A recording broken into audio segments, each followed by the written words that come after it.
यीशु मसीह के नाम में आप सबको मेरा नमस्कार।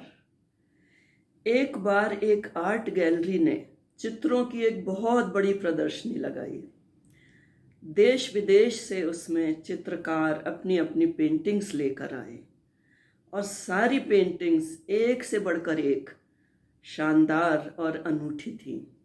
दर्शकगण उनको देखते और उनकी बड़ी सराहना करते और सोचते कि किस पेंटिंग को प्रथम पुरस्कार मिलेगा। और जिस तस्वीर को पहला पुरस्कार मिला वो इस प्रकार से थी।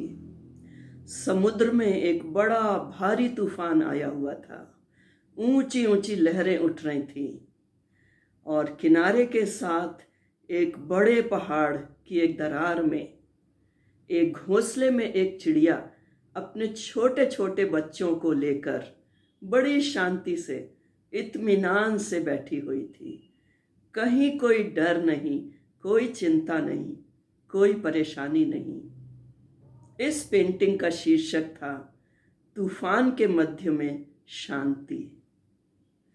प्रियो, आज जो हम अपने आसपास देख रहे हैं, इस कोरोना की महामारी के चलते हुए कितना चिंता का, भय का, आशंका का माहौल है और उसके चलते हुए और कितनी समस्याएं पैदा हो गई हैं। लोगों की नौकरियां चली गई हैं, तनख्वाह नहीं मिल रही है तो कट के मिल रही है। कई लोग अपने घर जाना चाहते हैं पर जा नहीं पा रहे हैं। राशन खरीदने के लिए, मकान का किराया देने के लिए पैसे नहीं हैं। बहुत सारी समस्याएं हैं जिनसे लोग जूझ रहे हैं और ये परिस्थिति मैं समझती हूँ किसी तूफान से कम नहीं है। और हम अपने आप से पूछ सकते हैं, क्या इस तूफान के बीच में हमारे मनों में शांति हो सकती है? प्रियो, इस संदर्भ में मुझे बाइबल में वर्णित एक घटना याद आती है जिसका वर्णन मरकुस की पुस्तक में 4 अध्याय में 35 से 41 पद में है। इस घटना का वर्णन इस प्रकार से है कि प्रभु यीशु मसीह सारे दिन सेवा करके, प्रचार करके थक गए हैं और वे चेलों से कहते हैं कि चलो हम नाव के द्वारा झील के दूसरी तरफ जाते हैं। और वे सब नाव में सवार हो जाते हैं और नाव चल पड़ती है। चूंकि प्रभु थके हुए हैं, वे नाव के पिछले भाग में जाकर सो जाते हैं।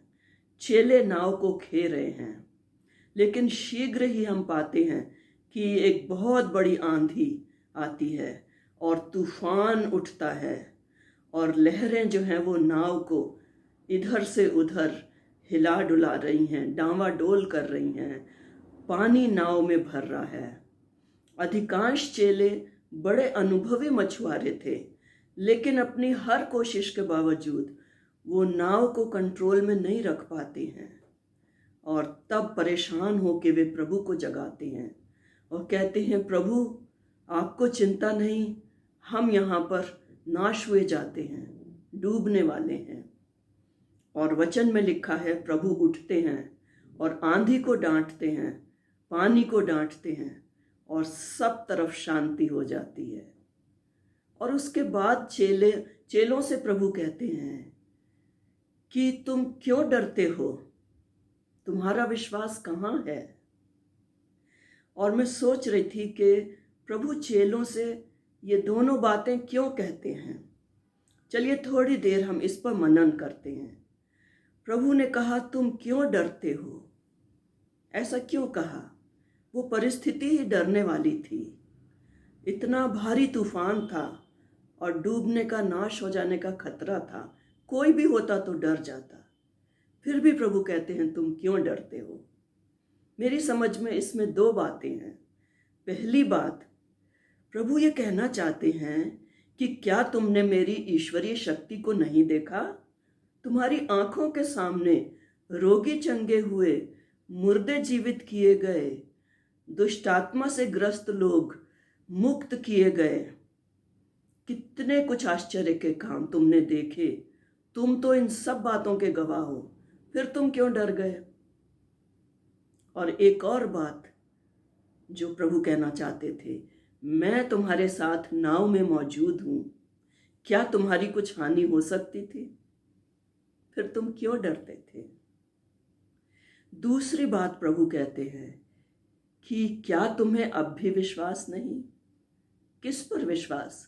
किस बात का विश्वास? ये विश्वास प्रभु कहना चाहते थे कि मैं ही सर्वशक्तिमान परमेश्वर हूं, मैं ही मनुष्य के शरीर में ईश्वर हूं, मैं ही आने वाला मसीह और उद्धार करता हूं। इतने समय से तुम मेरे साथ हो, क्या तुम्हें अब भी विश्वास नहीं? और लूका रचित सुसमाचार में इसी बात को, इसी घटना को बताते हुए लूका कहता है कि प्रभु कहते हैं कि तुम्हारा विश्वास कहाँ है? यही तो समय है अपने विश्वास को अभ्यास में लाने का। तुम्हारा विश्वास कहाँ है? और इस घटना के अंत में, अंतिम पद में, 41 पद में लिखा है कि जब प्रभु के डांट से आंधी और तूफान थम जाता है, चेले कहते हैं ये कौन है कि आंधी और पानी भी इसका कहना मानते हैं। क्या चेले प्रभु को नहीं जानते थे?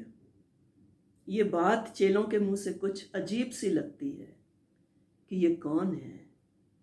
मैं समझती हूँ इतने समय प्रभु के साथ रहने के बाद भी चेले प्रभु की असली पहचान को नहीं जाने थे।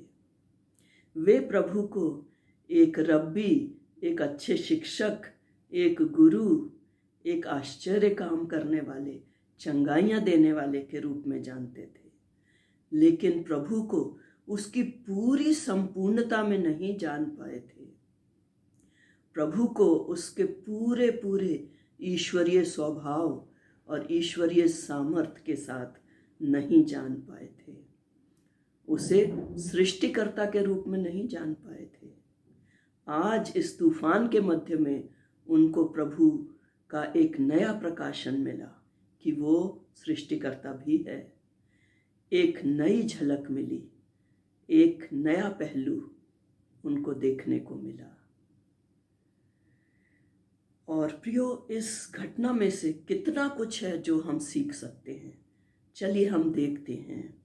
पहली बात, एक मसीही होने के नाते हमारे जीवन में तूफान अवश्य आएंगे। यदि कोई ये सिखाता है कि मसीही जीवन बहुत सरल और बहुत आरामदायक है, कभी कोई कष्ट या परेशानी नहीं आएगी, तो प्रियो, ये बात वचन के साथ मेल नहीं खाती। कष्ट और परेशानियां जरूर आएंगी। प्रभु यीशु मसीह के खुद के शब्द हैं कि इस संसार में तुम्हें क्लेश होता है, पर ढाढ़स बांधो, मैंने संसार को जीत लिया है। सो कष्टों के तूफानों के लिए अपने आप को तैयार करें, आश्चर्य ना करें।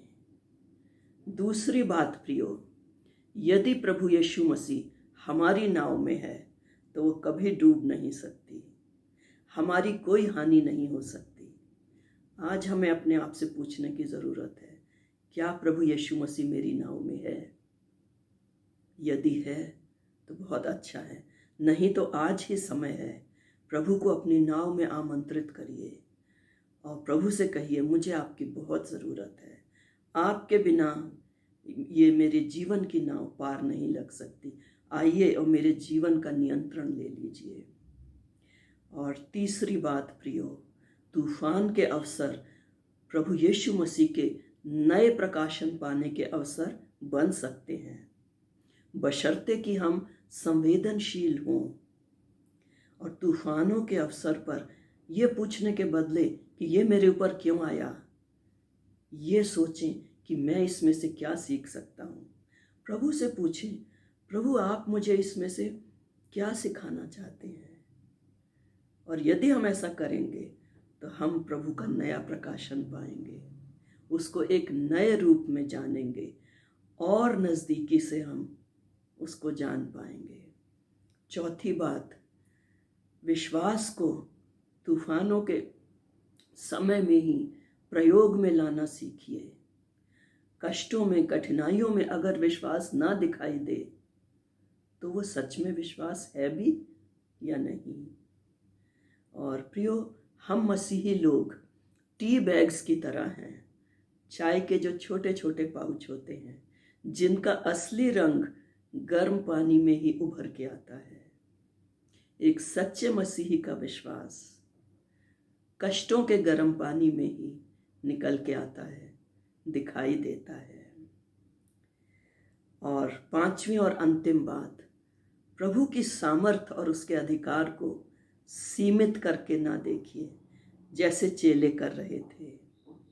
और चेले सोच रहे थे कि बीते दिनों में प्रभु ने बहुत चिन्ह और चमत्कार किए, चंगाइयाँ दी, लेकिन इस तूफान को पता नहीं प्रभु इसको हैंडल कर पाएंगे कि नहीं।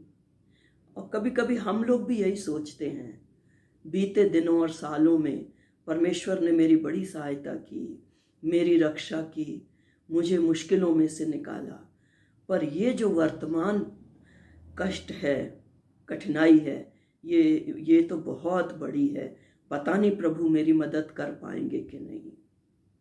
प्रियो, मैं आपसे कहना चाहती हूँ कि परमेश्वर को ये बताने के बदले कि प्रभु मेरी समस्या बहुत बड़ी है, अपनी समस्या से कहिए मेरा परमेश्वर बहुत बड़ा है, वो मेरे लिए सब कुछ कर सकता है, वो हर तूफान में मेरे साथ है और हर तूफान से मुझे निकाल सकता है।